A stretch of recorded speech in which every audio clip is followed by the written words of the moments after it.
Amalan itu banyak. Kalau minta sama surga yang paling tinggi, cuma ada amalan dari Nabi Muhammad nih, bukan dari ulama, bukan dari habaib, bukan dari kiai, dari Rasulullah langsung. Kalau kita benar-benar istiqomah ngamalin ini, kita akan masuk surga.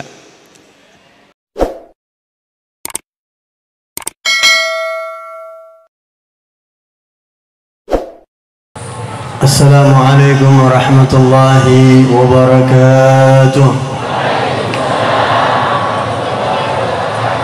الحمد لله الذي هدانا لهذا وما كنا لنهتدي لولا أن هدانا الله وأشهد أن لا إله إلا الله وحده لا شريك له وأشهد أن سيدنا محمدا عبده ورسوله لا نبي بعده اللهم صل وسلم وبارك على سيدنا محمد الفاتح لما أغلق والخاتم لما سبق ناصر الحق بالحق والهادي إلى صراطك المستقيم وعلى آله وصحبه حق قدره ومقداره العظيم أما بعد فقال عز من قائل كريم في محكم تنزيله وهو أصدق القائلين واعلموا أن فيكم رسول الله وقال نبينا وحبيبنا ورسولنا محمد صلى الله عليه وسلم إنما أنا رحمة مهداة صدق الله العظيم وبلغ رسوله النبي الحبيب الكريم ونحن على ذلك من الشاهدين والشاكرين والحمد لله رب العالمين. Al-Mukarramun,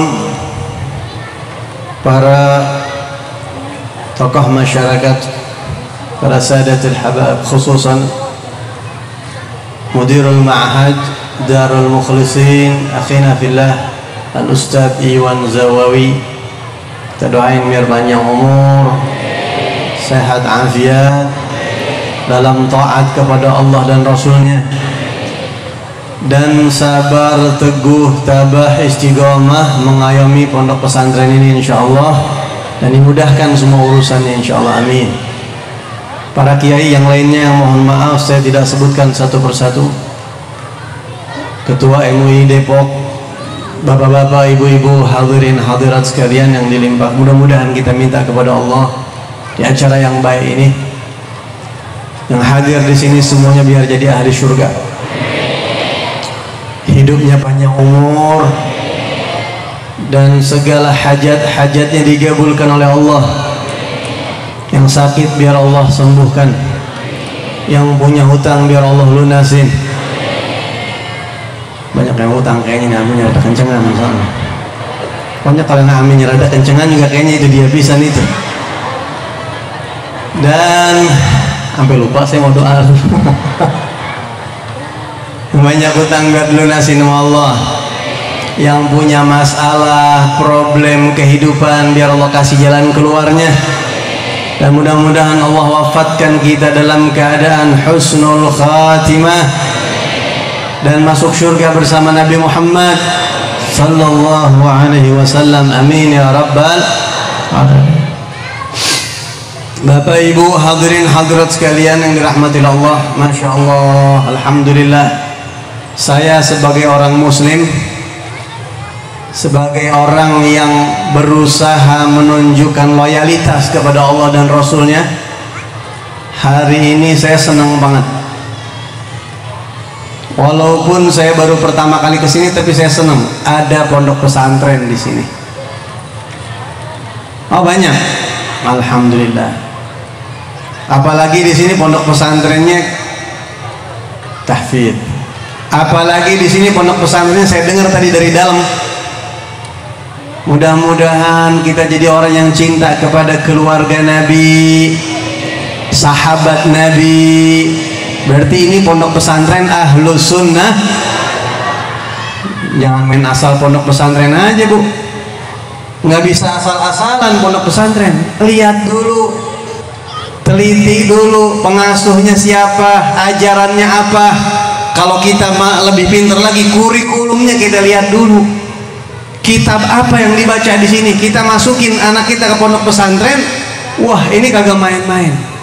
Tapi alhamdulillah di sini baca Ratibul Haddad, baca Maulid Nabi, cinta kepada keluarga Nabi, cinta kepada sahabat Nabi Muhammad. Inilah pesantren yang mencerminkan Ahlus Sunnah.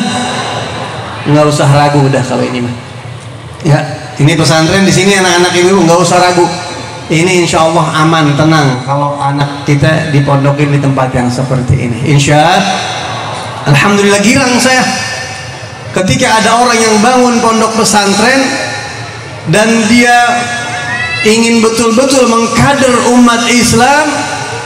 Nabi pasti girang, Bu, Pak. Nabi pasti girang. Alhamdulillah ada yang peduli lagi sama program-program saya. Nabi punya program, punya misi. Walaupun Nabi meninggal, tapi Allah siapkan orang-orang yang mau meneruskan visi dan misinya Nabi Muhammad SAW. Perjuangan Nabi Muhammad SAW. Nabi girang.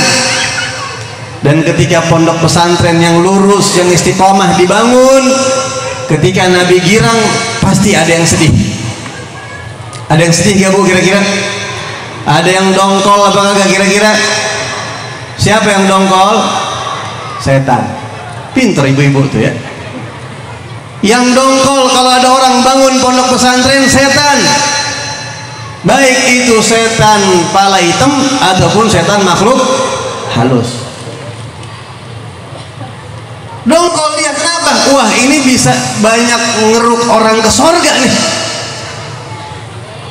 Banyak orang ke sorga nih gara-gara pesantren. Setan kagak terima. Makanya ada aja godaannya. Alhamdulillah, kira-kira kita girang apa kagak? Sama sama Nabi Muhammad. Yang sedih sama sama setan. Kita doain di pondok pesantren biar makmur, barakah.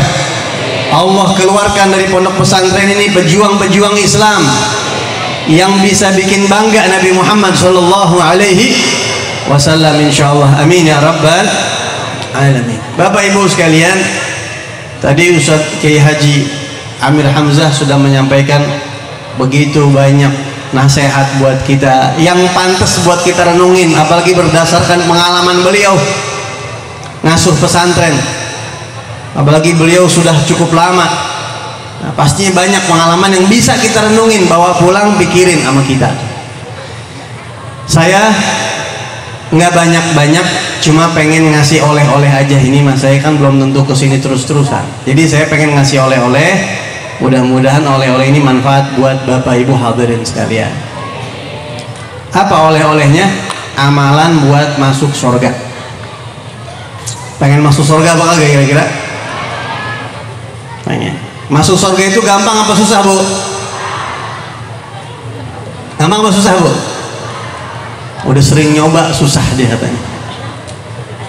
Kalau kita tanya sama orang masuk surga itu gampang apa susah? Ada yang bilang susah, ada yang bilang gampang, ada yang bilang juga gampang-gampang susah, ada juga yang bilang susah-susah gampang. Nah, emang surga itu levelnya tinggi banyak, seperti jumlah huruf di Al-Quran, banyak tingkatannya.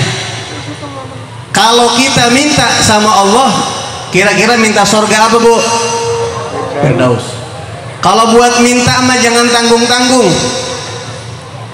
Nabi Muhammad ngajarin kita, idza sa'alta fas'alillah al-firdaus. Kalau kamu minta sama Allah pengen masuk surga, jangan kira-kira, jangan setengah-setengah, minta surga firdaus sekalian. Walaupun kita rasa-rasanya mah kalau melihat amal kita, tingkah laku kita belum cocok. Ya cocok gak kira-kira? Model begini pengen surga firdaus. Kata Kiai Amir tadi itu, masukin kotak amal 1000-an, main surga firdaus, mintanya sama Allah. Kalau ukuran cocok emang kagak cocok, tapi Nabi udah ngasih sinyal sama kita. Minta, jangan tanggung-tanggung. Siapa tahu nanti Allah ijabah tuh doa, dicocokin sama Allah jadi ahli surga firdaus. Kita semuanya nggak ada yang cocok masuk surga. Kalau ngelihat cocok emang nggak ada yang cocok, termasuk saya nggak ada yang cocok kita. Nah cuma ini ada amalan itu banyak. Kalau minta sama surga yang paling tinggi, cuma ada amalan dari Nabi Muhammad nih, bukan dari ulama, bukan dari habaib, bukan dari kiai, dari Rasulullah langsung. Kalau kita benar-benar istiqomah ngamalin ini, kita akan masuk surga. Dan ini amalan untuk orang-orang kelas ekonomi yang model kayak kita, yang kagak kuat amalan berat-berat. Ya, ini kan model-model kagak kuat amalan berat-berat semua ini muka-mukanya nih kalau kita lihat. Baca Quran sampai 3 kali khatam, kagak bakal kuat dah.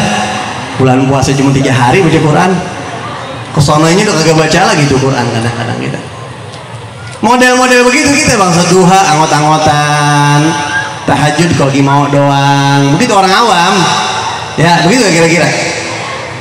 Nah, ini ada amalan yang enteng banget buat orang-orang awam, buat kita-kita ini. Ada satu sahabat datang kepada Rasulullah SAW. Ini ngewakilin banget. Dan sebenarnya hadis ini ada di Arba'in Nawawi, Al-Arba'in An-Nawawiyah. Ada satu sahabat orang pedalaman yang bangsa kagak kuat ibadah banyak-banyak, nemuin Rasulullah SAW dan dia bilang, ya Rasulullah, ara'aita idza shallaitu shalawatil khams wa sumtu Ramadan wa ahlaltul halal wa harramtul haram wa lam azid ala dhalika syai'an a'adkhulul jannah. Ini orang nanya begitu sama Nabi. Ya Rasulullah, saya mau nanya, kira-kira nih bagaimana kalau saya sholat 5 waktu, puasa bulan Ramadan, yang halal saya kerjain, yang haram saya tinggalin, udah begitu doang saya mah hidupnya, kagak nambah amal apa-apa lagi saya Rasulullah, udah begitu doang saya hidup. Kalau saya begitu doang tuh sampai mati, kira-kira saya masuk surga nggak Nabi? Enak gak tuh pertanyaan tuh? Nabi jawabnya dikit banget, dikit banget terus jawabnya. Naam, udah. Naam, iya. Bisa masuk surga? Bisa masuk surga ya Rasulullah? Bisa. Pergi ini orang, Nabi bilang sama sahabatnya, aflah wa abih in sadak. Ini orang kalau benar-benar jalanin itu, selamat, beruntung tuh orang. Nah, kita kupas nih hadis. Ini buat model-model kita yang enteng-enteng nih. Sholat 5 waktu jangan ditinggal, puasa Ramadan jangan ditinggal, yang halal kerjain, yang haram jauhin. 4 doang dipegang sampai mati, 4. Apalagi kita bisa tambah sholat duha, sholat tahajud, zikir, baca Quran, wah udah insya Allah masuk surga. Tapi ini 4 nih coba kita perhatiin baik-baik. Pertama, jangan tinggalin sholat 5 waktu. Bapak-bapak, ibu-ibu perhatiin, di rumah kita jangan sampai ada orang yang kagak sholat.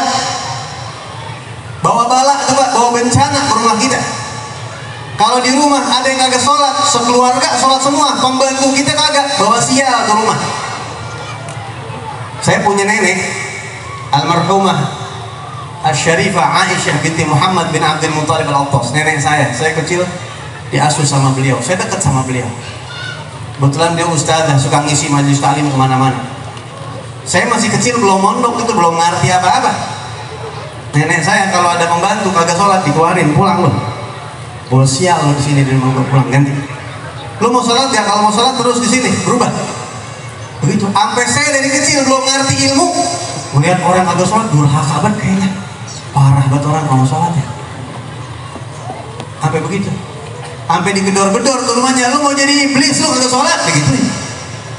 Serem Pak orang kagak sholat tuh, serem. Bapak-bapak, ibu-ibu, baik-baik cari calon mantu, baik-baik. Dan kayak Ustaz Amin tadi bilang, katanya sampai S3 sekolahnya, sholat pelitat-pelitut, kunut kagak apa, kagak resep pisan. Kita mau kata S3 juga, resep gak kira-kira? Kagak resep pisan. Kalau nggak sholat, nggak sujud sama Allah, nggak resep. Dulu ada setan berteman sama manusia. Ceritanya ada setan jin gitu, jin dan setan itu kan bangsa jin. Dia pengen berteman dengan manusia. Ya banyak manusia berteman sama setan tuh banyak. Cuma ini baru, dia baru. Mau kalau berteman sama gua? Ayo mau. Berteman deh nih setan sama nih manusia. Satu hari mulai dari siang nih berteman, asar ini manusianya kagak sholat nih kebenaran. Maghrib diperhatiin sama setan nih, oh nggak sholat teman gua. Isya, wah teman gua nggak sholat. Sampai subuh, subuh sampai lewat, wah teman gua nggak sholat. Zuhur nggak sholat. Setannya bilang, bro, kalau bahasa kita bro udah begitu ya. Rasa-rasanya emang kita berteman sampai sini aja dah ya. Lah emang apa? Baru ke sehari gitu ini. Enggak apa-apa, enggak ada masalah. Cuma ya saya punya urusan yang lain dan kayaknya kamu ini udah nggak perlu ditemenin lagi. Cukup. Terus ya udah kenapa? Emang ada masalah enggak? Cuma gua mikir begini nih, kata setan nih. Setannya lagi tumben hidup ini bu ya. Hidup bukan orang sini, ini tapi bukan sini. Setannya lagi hidup bilang, gua mikir katanya setan, lo sehari 5 kali ogah sujud sama Allah. Biang gua, kata setan, iblis, tuan saya, majikan saya iblis, disuruh sujud sekali kagak mau sama Allah dikutuk. Nah lu sehari sampai 5 kali kagak sujud, gua ngeri. Lu kena kutukan, gua kecepretan 2 kali double kutukan gua. Kalian gua jauh-jauh sama lu. Lu udah gak perlu ditemenin lagi. Lu udah cakep udah begini, jangan berubah udah ya. Kata itu setan itu. Serem gak orang agak sholat? Serem. Jadi baik-baik anak kita, mantu kita, cucu kita di rumah jangan sampai kitanya sholat, kitanya pakai jilbab, anak mantu cucu kita agak sholat. Na'udzubillah min. Yang pertama, sholat 5 waktu. La nas'aluka muru auladakum lis-shalah wa hum abna'u sab'a. Wadribuhum 'alaiha wa hum abna'u 'ashar. Mulai umur 7 tahun suruh anak kita sholat. Kita punya anak 7 tahun, suruh Pak, suruh 7 tahun, suruh aja, jangan dia apa-apain, cuma nyuruh. Bang, zuhur ya sholat. Iya Pak, dah selesai kewajiban kita. Suruh aja dah. Ntar asar, udah sholat asar belum? Sholat kita. Ya ntar tanya lagi main, dah biarin. Suruh gitu. Maghrib sholat, bayangin Pak, sehari 5 kali tuh bocah ngedengerin kita ngomong sholat, setahun 350 dikali 5 berapa tuh? Banyak. Emang kalau lapar malas begitu kita. Lapar malas begitu, berapa kan itu? Pokoknya atur 350 dikali 5 udah 1.500 lebih itu. Berapa bu? 12,5. Wah, tengkulak beras namanya itu. 1.750 kali. Bayangin setahun tuh bocah kupingnya sholat.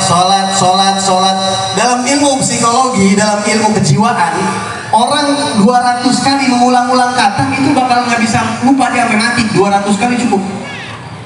Ini 1.750 kali setahun. Itu kita wajib begitu orang tua sampai dia umur 10 tahun sholat sampai 10 tahun 3 kali 1.750 tambah buyung lagi tuh. Oh udah ngitung siap itu.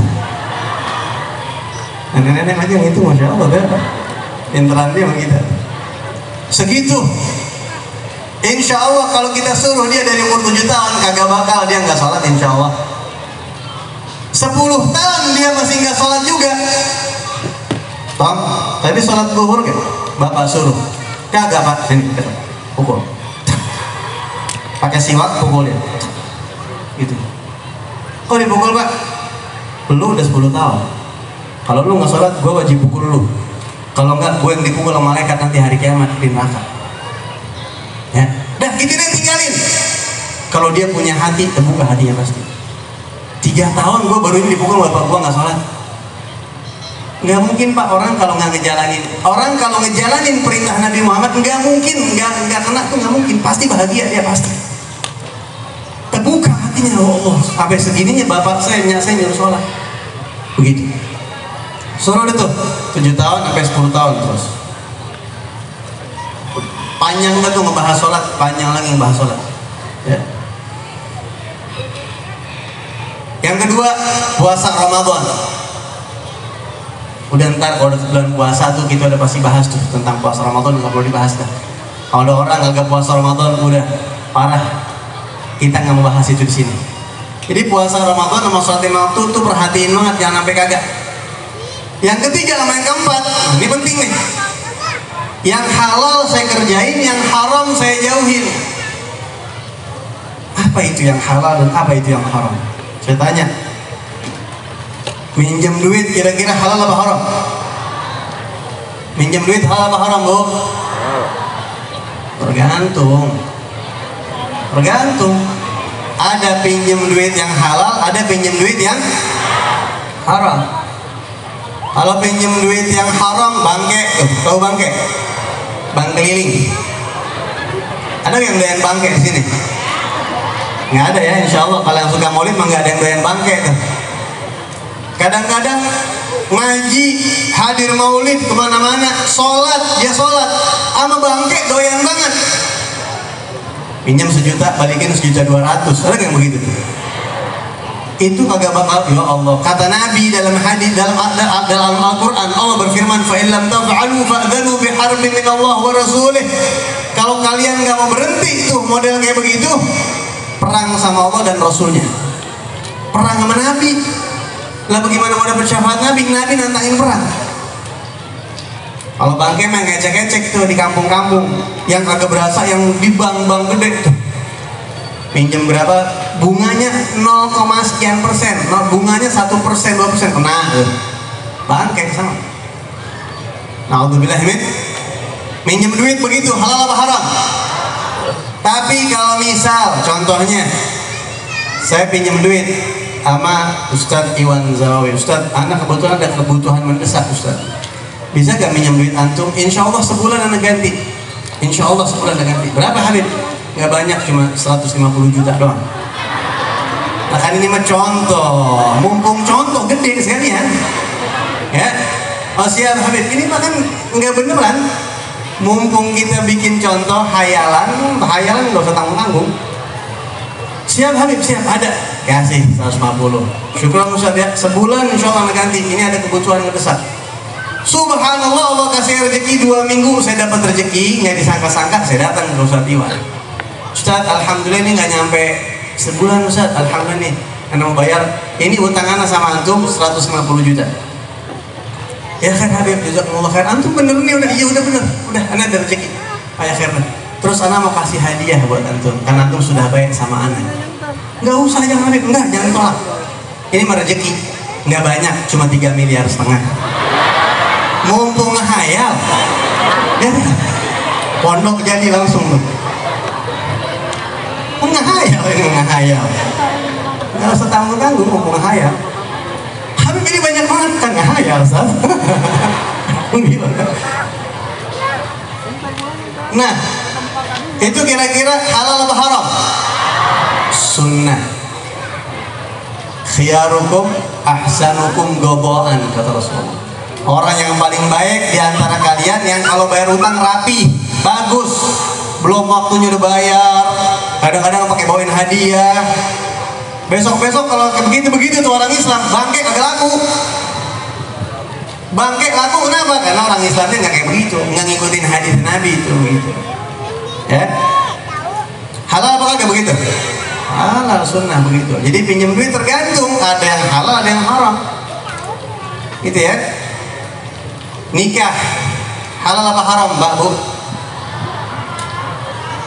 Nikah halal apa haram?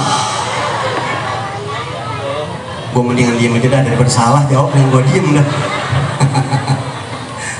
Nikah ada yang halal, ada juga nikah yang haram, Bu. Ada nikah yang haram. Kayak apa tuh nikah yang haram? Bini udah 4 masih nambah lagi baik.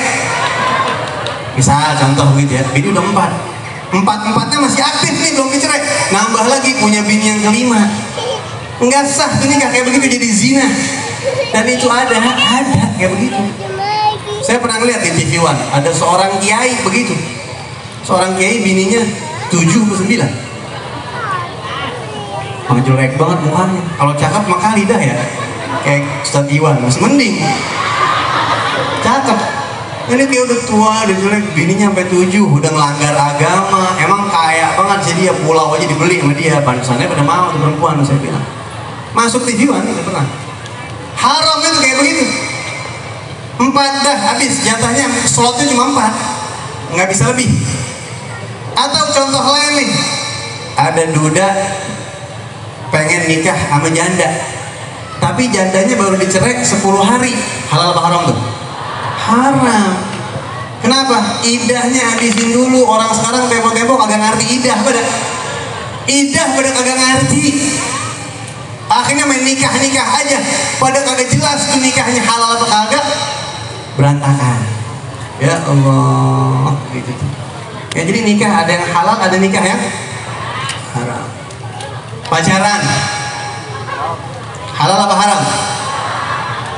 Bu, halal apa haram, Bu? Agak pinter-pinter, yang tergantung dari tadi. Tergantung, Bu. Kalau pacaran sama bini, suami pacaran sama bini, halal apa haram tuh? Oh, sunnah itu. Sunnah. Romantisan sama bini gitu sunnah. Nabi begitu sama istrinya. Rasulullah itu katanya kalau minum air, gelasnya dicari yang bekas kesentuh bibir bininya. Siti Aisyah minum yang kena tuh pinggirnya, itu yang disentuh sama bibirnya Nabi yang diminum. Ibu-ibu begitu gak kira-kira bapak-bapak, Bu? Kenceng banget kagak nih, Pak? Agak begitu kan? Langsung dari hati buat kayaknya itu. Ya. Dan Rasulullah SAW pernah satu kali salah satu istrinya, kalau nggak salah Sayyidatuna Sofiyah binti Huyai bin Akhtab, satu-satunya istri Nabi yang dari kalangan Yahudi yang masuk Islam, cucunya Nabi Harun bin Imran, mau naik onta atau kuda gitu, onta tunggangannya rada tinggi, susah. Nabinya begini, dipegangin tangannya, injek, ayo injek saya, injek, naik ke atas. Salah, romantis gitu kira-kira. Boleh Pak dipraktekin kalau naik motor besok standar 2 ke motor. Bininya bilang, saya pengen ikutin sunnah Nabi. Bini naik motor, kaki lakinya patah. Berat banget sih. Dan Rasulullah saking romantisnya, meninggalnya itu di pangkuan Siti Aisyah.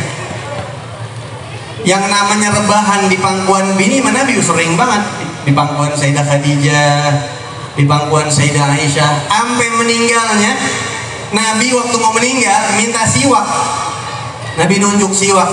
Siti Aisyah paham, dia ambil siwak sama Siti Aisyah digigit-gigit. Siwak kan kalau baru kan keras ya, digigit dulu sama Siti Aisyah, dihalusin pakai giginya, terus Nabi baru pakaiin siwak tuh.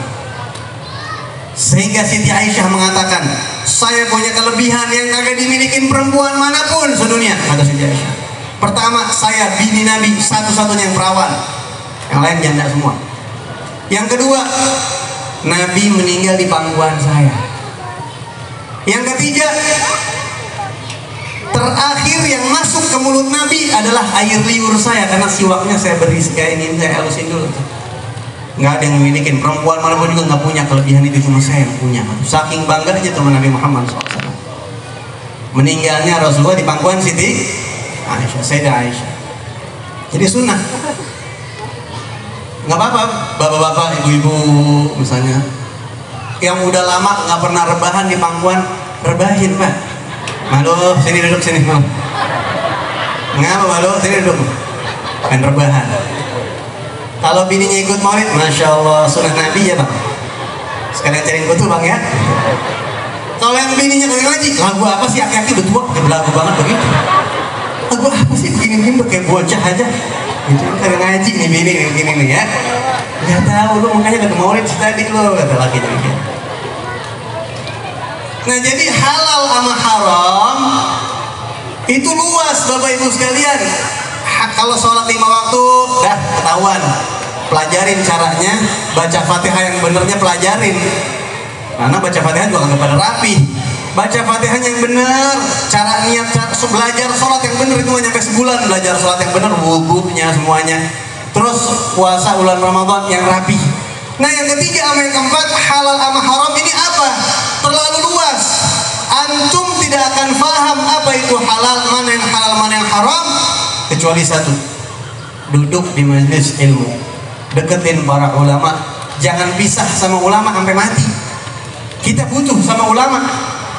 Antum seorang pengusaha dapat tender baru, sistemnya begini, bagaimana Pak? Mau diterima gak? Sebentar, saya tanya guru saya dulu, ini halal apa ini sistem kayak begini? Tanya. Assalamualaikum Kiai Habib Ustaz Afwan, saya mau tanya, Anda dapat kerjaan begini, ini dalam Islam, dalam fikih muamalah, ini halal apa kagak? Muamalah seperti ini. Ditanya begini, kalau begini halal, kalau bisa atasin kayak begini. Siap Ustaz. Ngomong ke perusahaannya, Pak, saya maunya ini dirubah sedikit Pak. Oh nggak bisa, saya nggak mau. Begitu. Sorga tuh kayak gitu. Yang halal dikerjain, yang haram dijauhin. Kadang-kadang orang sekarang kagak ngeh apa aja dijalanin sama dia, padahal secara hukum syariat itu haram. Dia kagak ngerti. Kayak Bitcoin, tau gak Bitcoin? Nenek-nenek kagak ngerti itu maksudnya. Makanya di sini kita bahasnya yang ringan-ringan aja dah ya. Yang enteng-enteng aja dah begitu. Pokoknya yang halal, yang haram tanya sama ulama. Jangan jauh-jauh dari majelis ulama. Kalau ada yang ragu, yang kita nggak tahu, tanyain. Man lam yakun ya'lamu dzal falyas'ali, man lam yajid mu'alliman falyarhali. Siapa yang kagak tahu suatu perkara, nanya. Kalau nggak ada guru, pergi cari. Di Depok udah nggak ada guru misalnya. Di Depok udah pada meninggal, kayak nggak mungkin sih. Misalnya pergi dah ke Jakarta kagak ada, cari di Kerawang sampai nemu. Makanya terakhir penutup, manusia orang bodoh itu ada dua macam. Al-jahil, orang bodoh ada dua macam. Ada jahil maghrur, ada jahil ma'dzur. Ada orang bodoh kagak ngerti agama tapi dimaafin nama agama. Allah Subhanahu wa taala maklumin. Ditolerir sama Allah dan Rasulnya. Hari kiamat juga kagak ngapa-ngapa, nggak dosa. Bodoh yang bagaimana tuh? Ada dua macam nih bodoh yang dimaafin. Yang pertama, man nasya'a ba'idan 'anil ulama, orang yang hidupnya memang jauh dari ulama. Malaikat nanya, ini lu sholat lu kurang rapi ini Tom, misalnya di hari kiamat nih. Tuh, ininya kurang. Malaikat saya nggak tahu. Emang nggak ada ulama di kampung lu? Saya tinggal di kutub utara, malaikat nggak ada ulama pisan sono. Masuk surga lu. Maklum, nggak ada ulama. Kutub utara sama kutub selatan, ya udah dimaafin. Atau yang kedua, man kana haditha ahdin bil Islam, orang yang baru masuk Islam pisan, mu'alaf, baru masuk Islam, dia ngerjain sesuatu yang sama agama dilarang, cuma dia kagak ngerti, mati. Ditanya sama malaikat, ini lu buat salah banyak banget ini. Saya nggak tahu malaikat, emang kagak ada ngaji apa ulama? Saya kan baru masuk Islam. Oh iya udah masuk. Tuh, kagak ngerti atau bodoh dimaklum. Dua, emang jauh dari ulama. Yang kedua baru masuk Islam. Selain itu namanya jahil maghrur, orang bodoh yang ketipu sama setan, yang dibego-begoin sama setan. Gak usah ngaji dulu, capek aja, ntar besok aja ujian, sekarang ini besok. Begitu besok, ntar deh, ini film apa nih yang lagi rame nih? Film apa nih? Film apa Bu? Cinta. Ya, itu tuh cinta tuh. Oke, ntar kagak ngaji. Terus aja begitu. Sampai dia kagak ngerti ilmu, akhirnya kagak mau ngaji. Ini namanya jahil maghrur. Ditanya malaikat, ini lu banyak banget salah di ibadah ini. Sholat lu fotonya merah mulu ini, gimana lu masuk surga? Saya kagak tahu malaikat. Emang di kampung lu ada ustaz? Banyak banget. Ustaz pesantren juga banyak, berakat. Nah kan, salah ente, kenapa nggak nanya? Nggak bisa diterima tuh kesalahannya, karena hidupnya di kampung banyak para ulama. Lagi ada pesantren, makanya jangan jauh-jauh dari ulama. Ya, paksain, kudu punya guru. Kita datang ke majelis ini. Mudah-mudahan hidup kita semuanya diberkahin sama Allah, dijaga kita sama Allah, dan anak-anak kita semuanya jadi anak soleh-solehah. Santri yang pada belajar di pesantren dan seluruh pesantren, mudah-mudahan Allah jadikan mereka orang-orang yang meneruskan perjuangan Nabi Muhammad ala hadihi wa ila hadratin Nabi SAW. Al-Fatihah. Syaitanirrajim. Bismillahirrahmanirrahim. Alhamdulillahirabbil alamin. Iyyaka na'budu wa iyyaka nasta'in. Ihdinas siratal mustaqim. Bapak Ibu sekalian, karena sekarang sudah jam 12 kurang 65 menit, jadi saya mau langsung ke rumah ibu saya, ada tugas, nggak bisa ikut acara sampai akhir. Mohon maaf kalau ada salah-salah kata, banyolan yang agak pantas itu kebodohan dan kelupaan saya. Hadani Allah wa iyyakum ajma'in wa minkum. Assalamualaikum warahmatullahi wabarakatuh.